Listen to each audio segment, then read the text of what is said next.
The presence of armed troops here in central Bangkok certainly makes this feel like a traditional army coup, but in fact there aren't really that many of them, and the army commander has promised that he's not trying to take over running the country, something that the government and its supporters have so far been willing to accept. But the question is, what will the army do now? So far we've seen them push some of the more partisan TV stations and radio stations off air. They've also told the protesters that they can no longer leave their rally sites. But everyone's asking, what are they going to do next? Martial law gives them sweeping powers, and the longer they stay here, the more pressure there will be for them to use those powers to try to resolve Thailand's political deadlock, a role that the army commander has always said the army is not suited to taking on.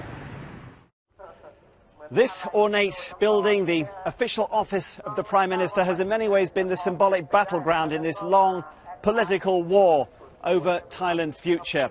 For the past 5 months, it's been occupied by the anti-government protest movement. Indeed, it was from here they planned this week a final assault, a desperate last-minute push to get the government out of power. Today, it's occupied by soldiers, but those soldiers insist that they're not taking power. They're only here to protect peace and stability.